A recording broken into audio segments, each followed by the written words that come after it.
undang-undang? Jadi dalam Undang-Undang Perlindungan Data Pribadi, informasi yang memuat daftar pribadi bisa dibuka kalau yang punya itu kemudian menyatakan ini boleh dibuka, ini nggak boleh. Oh gitu. Betul. Dalam undang-undang ditentukan bahwa jika terjadi dugaan pelanggaran kampanye, silahkan laporkan kepada Bawaslu. Nanti Bawaslu menilai, oh ini administratif, oh ini kayaknya pidana. Nanti kalau pidana akan dibawa ke Sentra Gakumdu. Di situ tuh ada kepolisian, ada kejaksaan selain KPU. Jadi berapa surat suara yang akan dipegang oleh setiap calon pemilih nanti? Di luar Jakarta 5 surat suara. Di luar Jakarta itu 5 surat suara. 14 Februari. Ya. Di luar Jakarta dalam NKRI ada 5. 5.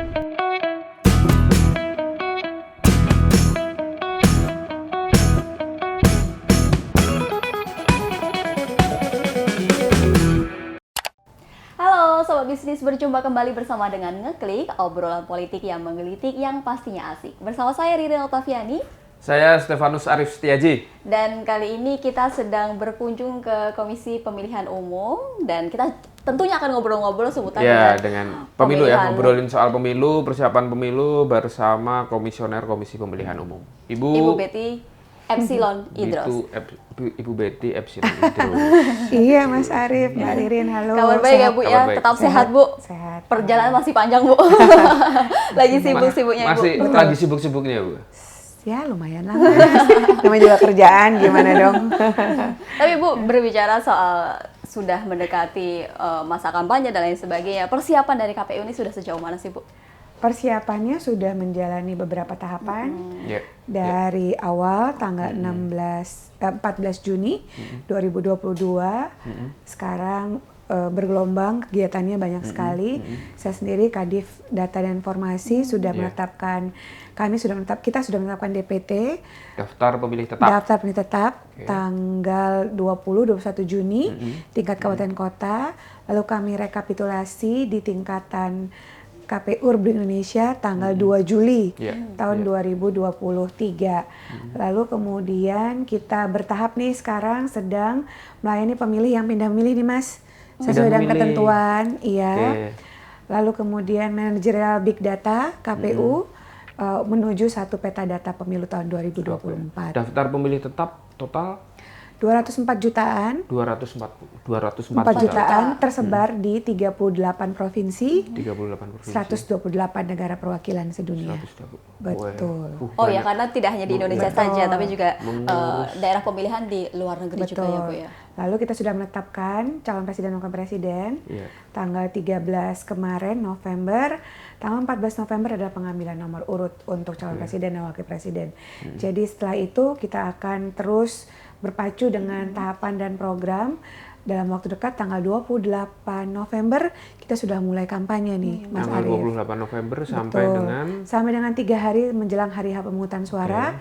Karena hari H pemungutan suara tanggal 14 Februari, maka tanggal 10 Februari terakhir. 10 Februari betul, terakhir masa kampanye. Kalau proses distribusi logistik dan lain sebagainya, tadi disebutkan 204 juta pemilih, ada yang 38 provinsi, 128 negara perwakilan.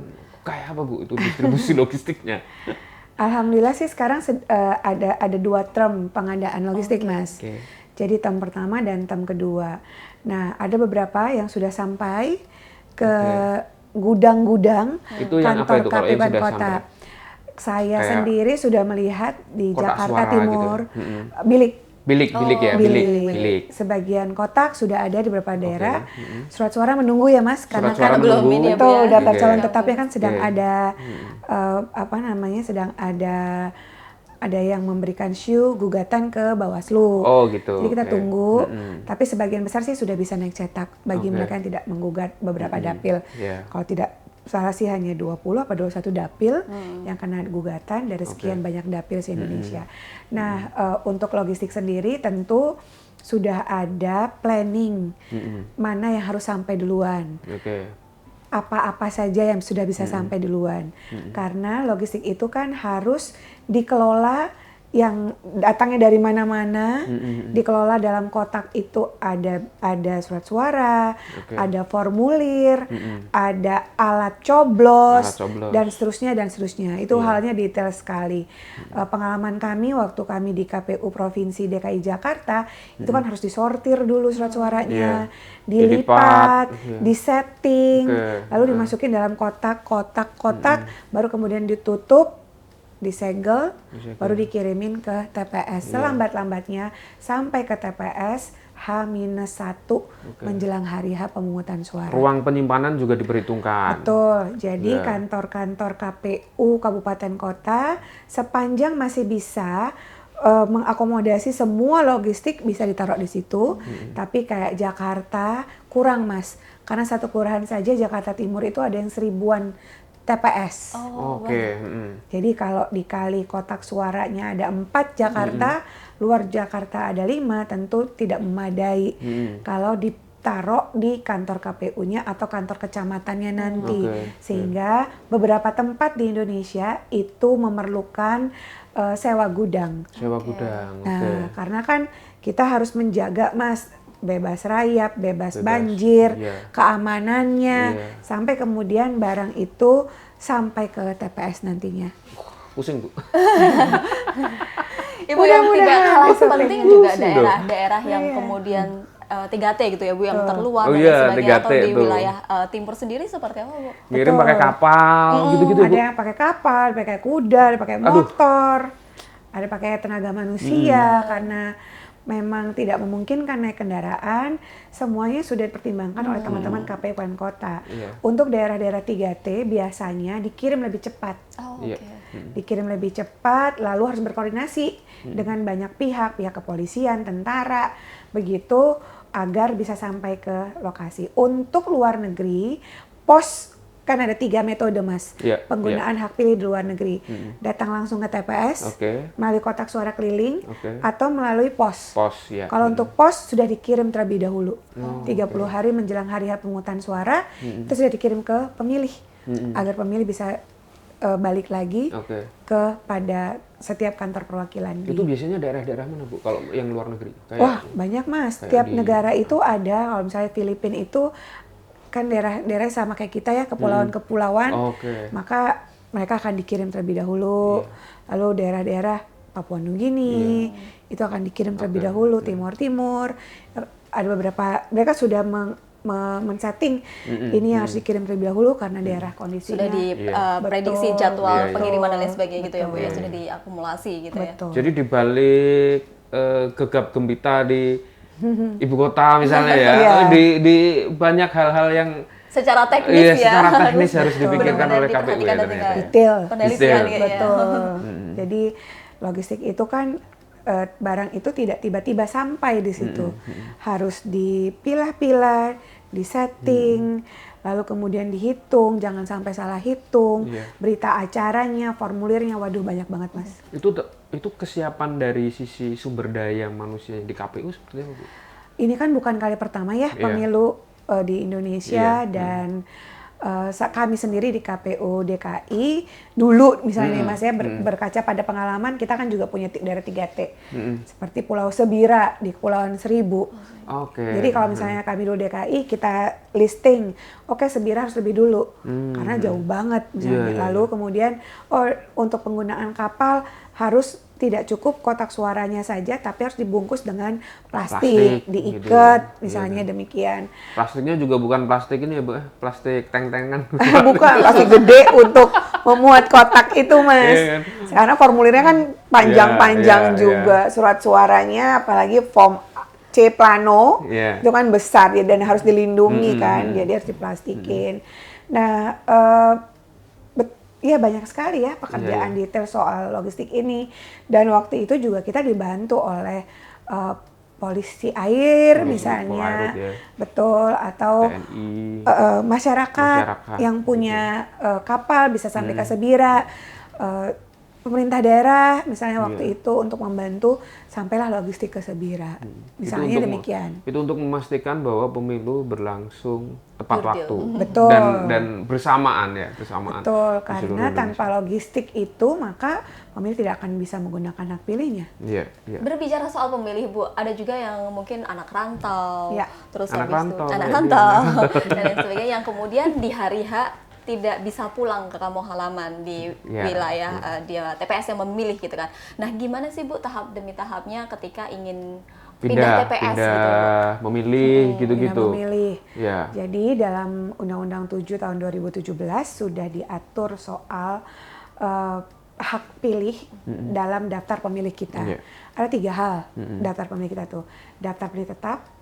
Saya terdaftar dalam DPT, bisa dicek di cek DPT online. Cek DPT online ya. .kpu.go.id.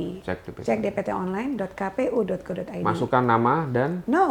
Masukkan saja NIK Anda. Masukkan NIK-nya. NIK kan personally, Mas punya personally. Iya, betul. Mas tinggal masukin, lalu kemudian Mas terdaftar atau tidak langsung kelihatan. Dan untuk 2024 ada terobosan, setiap pemilih itu diberikan haknya untuk tahu dia terdaftar atau tidak, nggak mesti langsung datang ke kantor-kantor KPU atau kantor-kantor kecamatan atau kelurahan. Cukup dengan cek DPT online.kpu.go.id atau datang saja kantor kelurahan. Kalau misalnya keterdahan terhadap informasi melalui gadget itu susah dilalui misalnya. Lalu tinggal masukin NIK. Lalu di NIK inovasi berikutnya adalah di setiap namanya Mas Arief atau Mbak Ririn nanti ada alamat TPS. Alamat TPS. Alamat TPS-nya masih potensial ya Mas, karena apa? Karena bisa berubah sewaktu-waktu misalnya. Tetapi kami sudah melengkapi dengan Google Maps.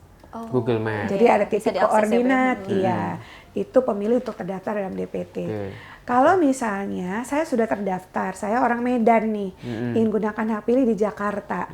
Boleh nggak? Boleh, tapi ada beberapa alasan yang kemudian diakui oleh undang-undang. Jadi misalnya karena belajar, karena tugas belajar, atau karena pekerjaan, atau karena pindah tugas, atau karena menjadi amit-amit jalan baik penghuni lapas rutan misalnya, pasien rumah sakit. Lalu kemudian ada 9 alasan. Nah, untuk perantau belajar selambat-lambatnya H-30 sebelum hari H pemungutan suara, Anda harus mengurus form pindah memilih. Bisa online? Nggak bisa online. Harus mendatangi? Harus datang ke kantor PPS, atau kantor PPS itu di kelurahan, atau kantor di kecamatan, atau di kantor KPU Kota. Mana yang lebih dekat, monggo. Kenapa? Kalau misalnya kami berikan online, takut disalahgunakan. Gitu. Sebentar Bu, kalau misalnya saya di Medan, saya mendatangi yang di Jakarta. Boleh Mas yang di Medan atau daerah tujuan. Langsung daerah tujuan bisa. Bisa. Boleh ke daerah tujuan gitu ya. Jadi kelurahan, kecamatan atau kantor KPU Kota. Boleh dari tempat asal atau ke daerah tujuannya. Gitu ya. Sangat mudah. Sangat mudah. Kita nggak kasih online, kenapa? Agar tidak disalahgunakan, Mas. Karena mereka harus datang dengan membawa dokumen alat bukti bahwa yang bersangkutan itu pindah memilih karena misalnya sakit dari rumah sakit, karena belajar ya dari kampus misalnya, atau dari sekolah, atau dari pesantren, monggo. Harus ada surat pengantar nggak Bu? Harus ada dokumen bukti dukung. Minimal misalnya kalau mahasiswa ya terdaftar sebagai mahasiswa kampus. Betul, atau bahwa paling enggak ini ya, yang si Fulan masih sekolah di sini dan tanggal 14 nggak bisa pulang karena jauh rumahnya, walaupun tuh hari libur misalnya. Jadi tapi syaratnya terdaftar dulu dalam DPT untuk pindah memilih. Nah ini Sobat Bisnis, berarti sekitar tanggal 14 Januari ya Bu ya, itu sudah harus selesai itu pengurusannya. Betul, selambat-lambatnya. Jangan mepet-mepet. Nggak bisa.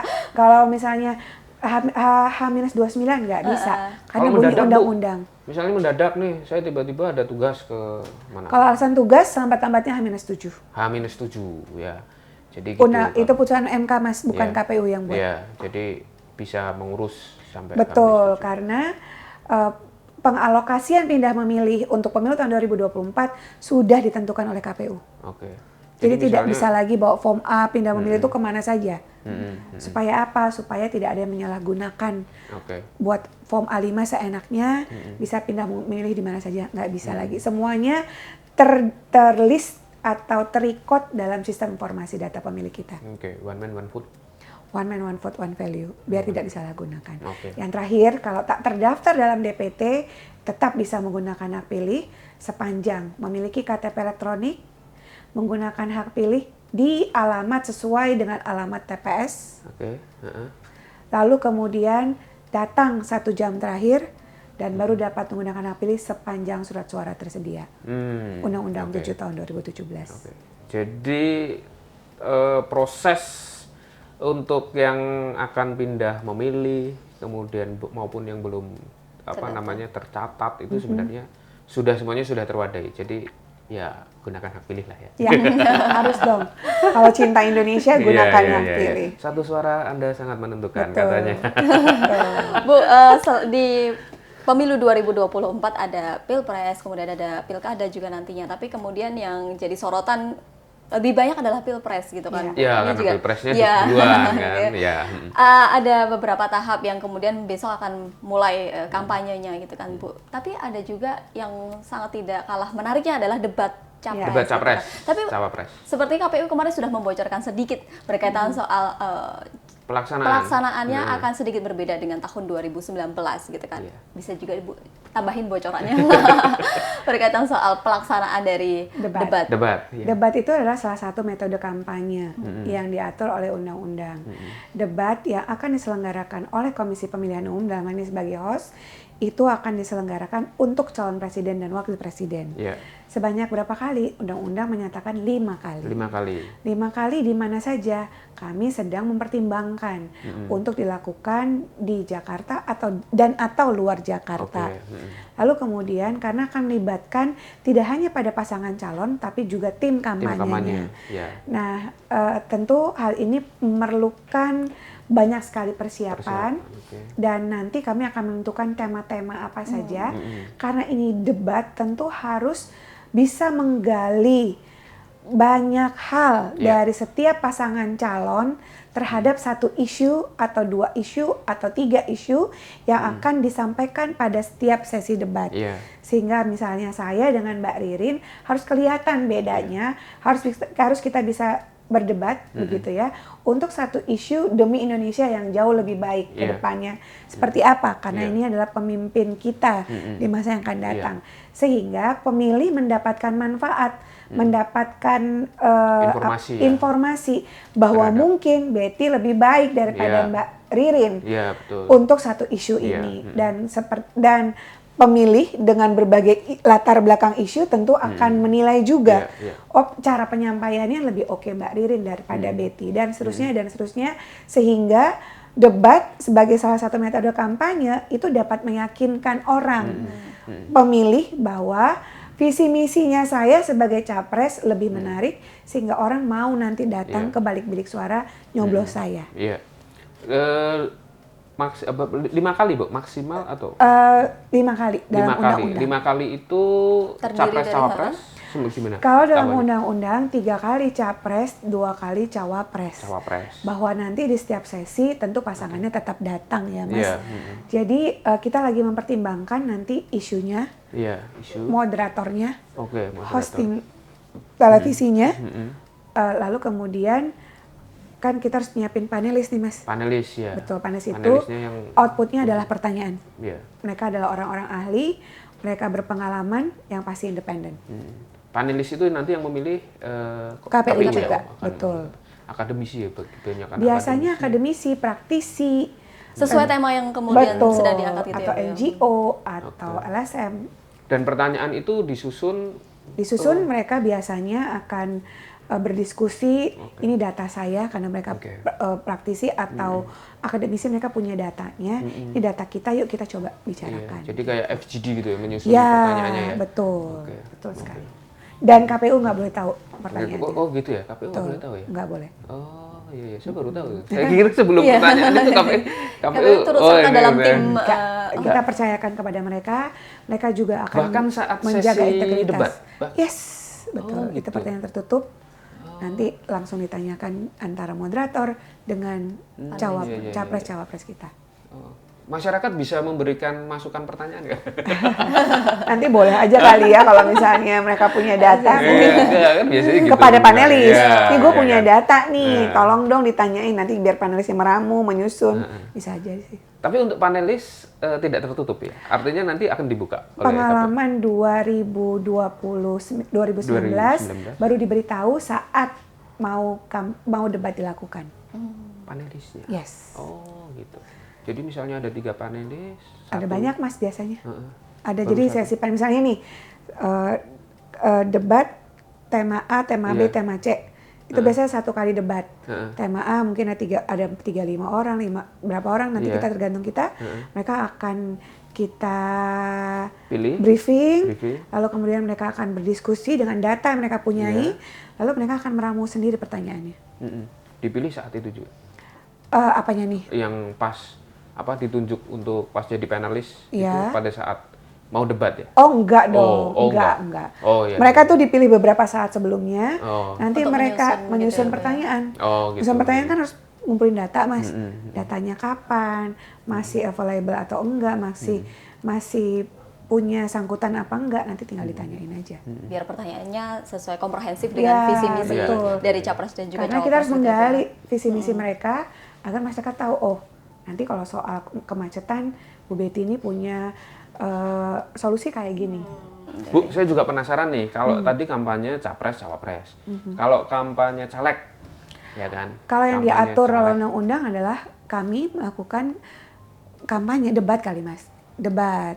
Kan tadi debat, enggak kalau Oke. kampanye caleg, Kampanye caleg. Kampanye caleg. Boleh, tetap tanggal 28 November dimulai. Nanti kalau untuk debat dalam artinya yang debat rapat umum Ya, yang rame-rame banget ya. itu 21 hari. Itu diatur oleh KPU kapan, di mana, jam berapa, misalnya gitu. Tapi kalau debat dalam bentuk yang lain dipersilahkan. Caleg akan dikumpulkan oleh partai politik sebagai peserta pemilu gitu ya. Misalnya kita dari partai yang sama, partai X, Mbak mau kampanye, kasih tahu ke partainya. LO partai akan sampaikan ke kita bahwa Mbak akan kampanye.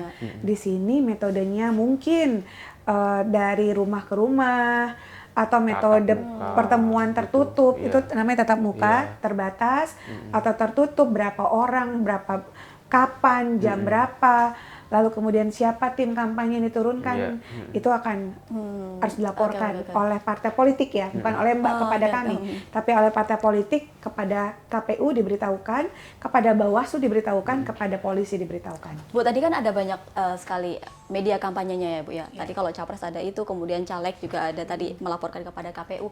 Kalau kemudian ditemukan pelanggaran dalam kampanye sebagai warga, apakah kita bisa melaporkannya, Bu? Kemana dan caranya seperti apa? Dalam undang-undang ditentukan bahwa jika terjadi dugaan pelanggaran kampanye, silahkan laporkan kepada Bawaslu. Nanti Bawaslu menilai, oh ini administratif, oh ini kayaknya pidana. Nanti kalau pidana akan dibawa ke Sentra Gakumdu. Di situ tuh ada kepolisian, ada kejaksaan selain KPU untuk diteruskan. Kalau memang pidana apa? Lalu kemudian kalau memang terbukti dan alat bukti cukup, maka biasanya dibawa ke pengadilan. Tapi proses menilai pelanggaran tersebut setelah masa kampanye selesai, atau kemudian kalau seandainya dia kampanye kemudian melanggar di tanggal 29 November, langsung diproses atau kita harus menunggu masa kampanye selesai? Bawaslu kan punya, ini Bawaslu sebenarnya ya, jadi mereka punya kinerja sendiri. Bisa jadi temuan atau bisa jadi laporan.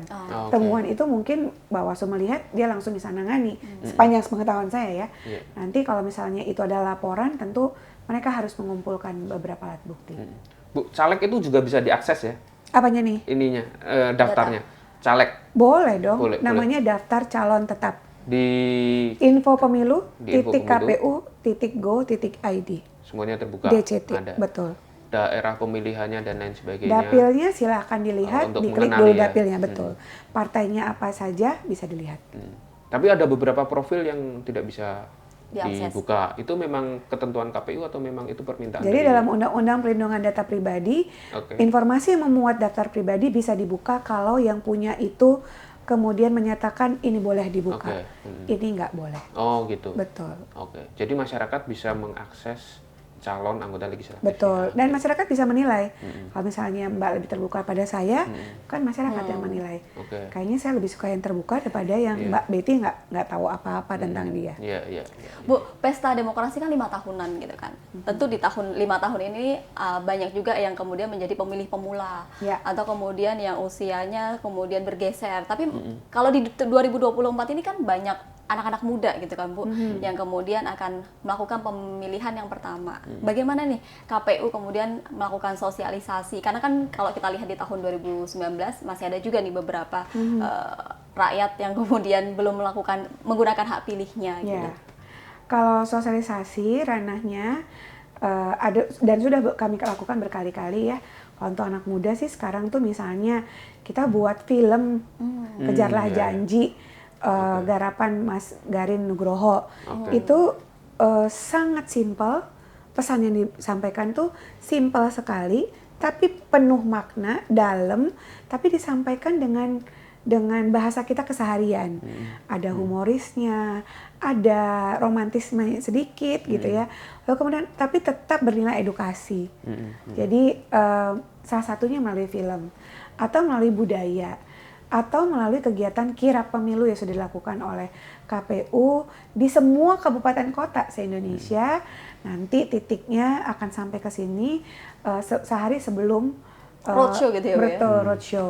Jadi bentuk kegiatan roadshow-nya pun, kirapnya pun mereka bukan hanya keliling tapi kadang-kadang berhenti di satu titik, termasuk mengajak anak muda. Ada juga yang goes to kampus, goes to school gitu ya, untuk menyampaikan pesan terhadap anak muda. Anak muda yang apalagi yang baru ini kan biasanya mereka nggak tahu nih bentuk TPS kayak apa. Tahap demi tahapnya ya Bu ya. Suaranya gede banget, ntar gue bingung misalnya berapa yang gitu. dicoblos dan sebagainya. Gimana cara nyoblosnya? Tapi satu sisi mereka ini kan kritis ya. Mereka ini biasanya tuh punya peer group. Kalau punya peer group tuh informasi nggak akan berhenti di dia. Misalnya, saya kayaknya suka sama Mas Arief, karena Mas Arief ABCD, itu biasanya peer group akan bergerombol ngomongin Mas Arief. Oh enggak, Mas Arief nggak kayak gitu. Iya Mas Arief kayak gitu. Bisa jadi saja mensugesti ya Bu ya. Betul, jadi kritis kan. Jadi Mas Arief mau dipilih atau tidak itu melalui perdebatan yang kritis di antara mereka. Dan menurut saya mereka perlu digugah karena secara kuantitas mereka banyak dan akan mempengaruhi hasil. Jadi berapa surat suara yang akan dipegang oleh setiap calon pemilih nanti? Di luar Jakarta 5 surat suara. Di luar Jakarta itu 5 surat suara. 14 Februari. Di luar Jakarta dalam NKRI ada 5. Surat suara presiden dan wakil presiden. Warnanya hitam, depannya. Surat suara presiden, capres cawapres ya? Hitam. Yes. Lalu kemudian nanti DPR RI.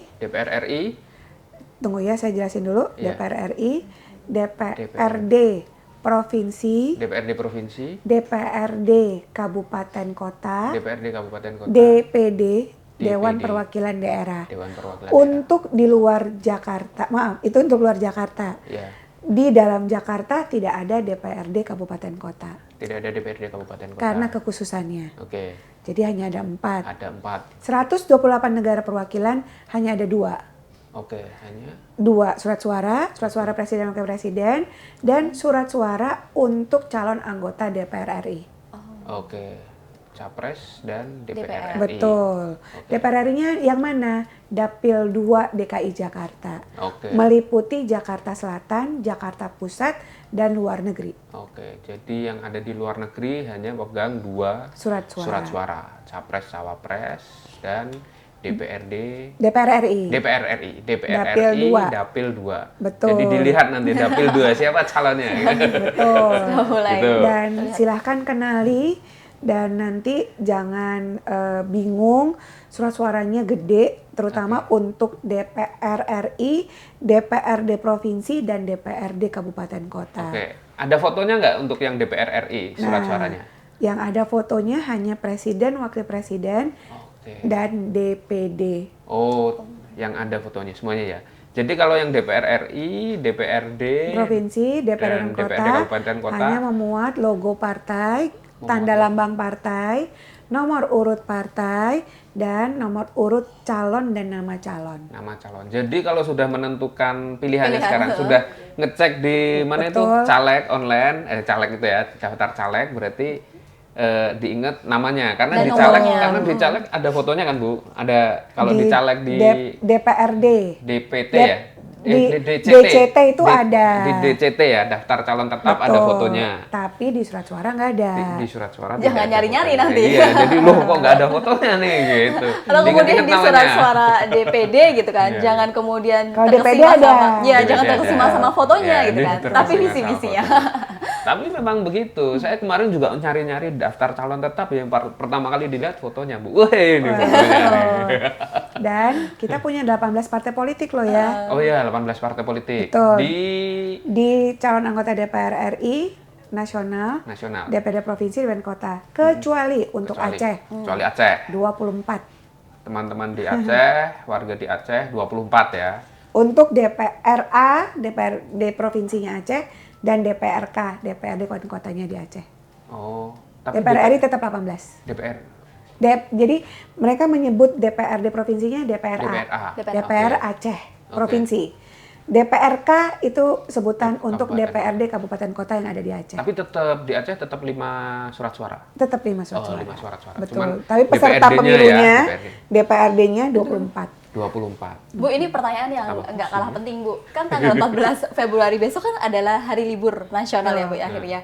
Nah, itu kita bisa milih di jam berapa, Bu? Karena kan hari libur. Pasti kayak ada yang, wah nanti siangan lah, tiba-tiba udah sore, udah nggak bisa milih. Itu dibukanya tanggal, jam berapa, Bu? Untuk DPT dan DPTB dari pukul 7 sampai pukul 1 siang. DPT itu daftar pemilih Pemilih tetap, tetap, dan daftar Pemilih pemilih pindahan, pindahan tambahan namanya. Iya. Oke. DPTB. DPTB. Untuk DPK 1 jam terakhir. Sepanjang surat suara tersedia. Sepanjang surat suara tersedia. Nah, Jadi bangun pagi ya, Bu ya? Jam 7 sudah dibuka sudah Sudah dibuka. dibuka. sampai dengan Pukul 1 siang. Pukul 1. Oke. Jadi masuk antrian sampai pukul 1 siang. Bahwa kemudian saya datang 12.59, saya sudah ada di TPS, Untuk DPT pendaftaran dulu ya, Bu ya? memberitahu bahwa saya sudah datang. Tapi baru bisa dilayani nanti nggak masalah. Tapi masuk dulu ke dalam TPS selambat-lambatnya pukul 13.00. Iya. Jadi Jadi kalau masih ada antrian dan kita sudah recognize mereka adalah pemilih di TPS kita, sudah masuk antrian tetap kita layani sampai selesai nyoblos baru boleh mulai ngitung. Bukan berarti saya sudah dalam antrian nih. Udah jam 13 oh tidak bisa ngurang hak pilih. Enggak, tetap bisa tetap ya? gunakan hak pilih sepanjang sudah dalam antrian. oke.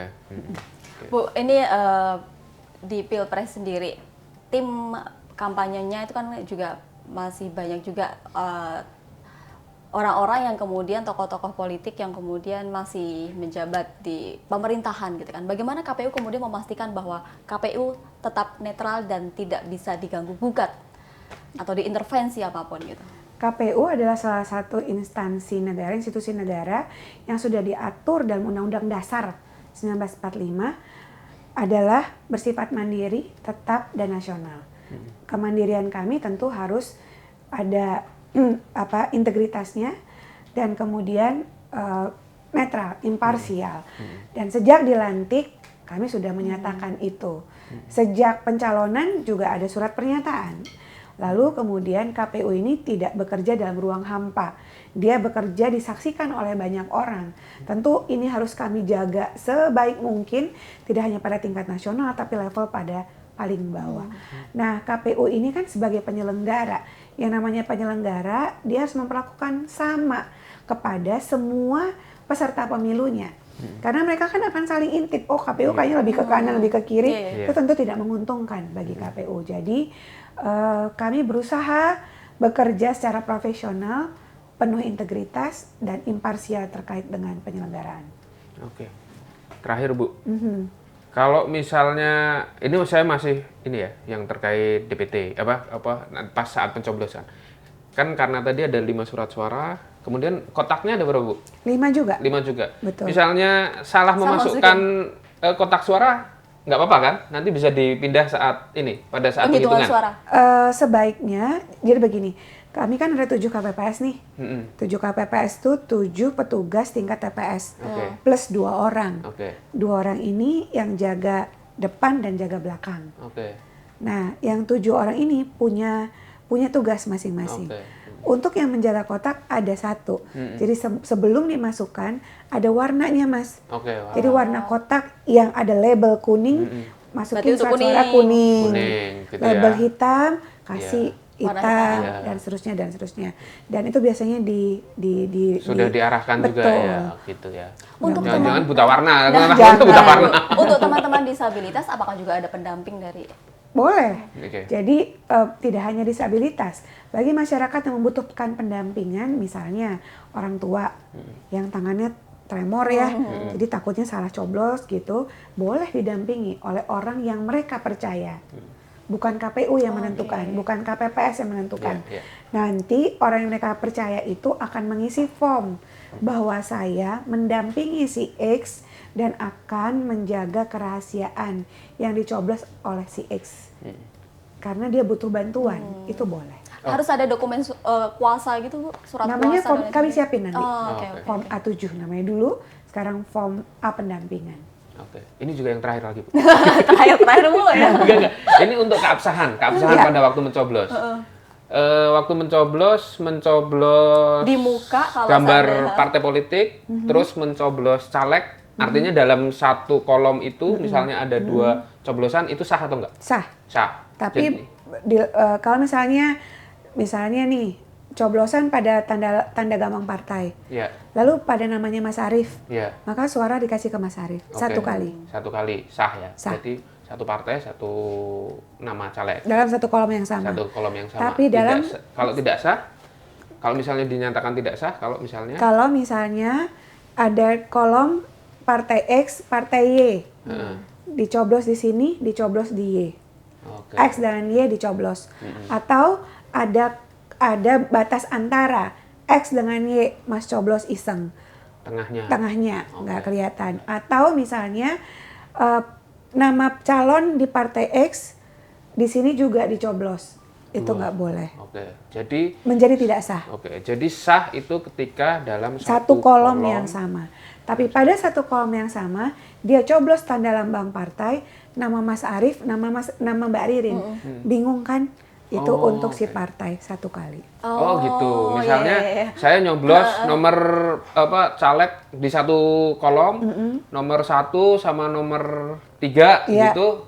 Itu hanya untuk partai. Oh, itu untuk partai. Betul. Jadi dihitungnya untuk partai politik. Betul. Calegnya Tidak Calegnya didengar. nggak dapat karena iseng. oh gitu. Calegnya nggak dihitung berarti. Nggak Jadi harus benar-benar pilih harus memilih detail ya. ya. Jadi harus detail nih nanti teman-teman ngeklik nih. Nah. Yang ini harus tahu. Teliti ya. Teliti. Harus teliti karena tadi banyak surat-suara dan lain sebagainya. Tapi masih Nggak boleh bawa paku sendiri, Bu ya? Jangan, paku udah siapin buat apa Masnya Mas Oke. hari bawa. Nggak boleh bawa paku. Nyoblosin Pakai ini. rokok juga jangan. Nggak boleh, ya menjadi kan? tidak sah. Pokoknya harus pakai Disobek alat juga nggak menjadi tidak sah. Oke. kita masih punya beberapa waktu untuk kemudian melihat visi misi dan juga melihat personal Iya. dari caleg dan juga capres kita. Iya. Jadi teman-teman sobat bisnis juga Iya. melihatnya. Jangan lupa karena pemilihan umum 2024 ini memilih calon presiden dan calon wakil presiden juga DPR RI, DPRD Kabupaten Provinsi, DPRD Kabupaten Kota dan DPD. Artinya bukan cuma ngurusin capres cawapres. Jadi kalau milih juga ini yang wakil-wakil Caleg-caleg rakyat ya. ini jangan diabaikan. Jangan Wakil-wakil diabaikan rakyat penting. tanggal 14 Februari 2024 pas Valentine. Iya dong. Oh iya Mas Valentine, hari kasih sayang. Hari kasih sayang. Aduh. Tapi tunjukkan kasih sayangnya untuk Indonesia. Iya. Itu masuk itu. Berikan sayang Demikian Anda untuk obrolan kita Indonesia. bersama dengan Ibu Betty. Terima kasih banyak Ibu. Sehat selalu sampai tanggal 14 Februari dan seterusnya Ibu ya. Karena masih Sampai setelah 14 pilkada. Februari masih Nanti. berlanjut lagi ya Bu ya. Terima kasih atas waktunya. Sampai jumpa di episode Ngeklik berikutnya. Ngeklik. Gini Bu, Ngeklik, ngeklik Bu. Bu.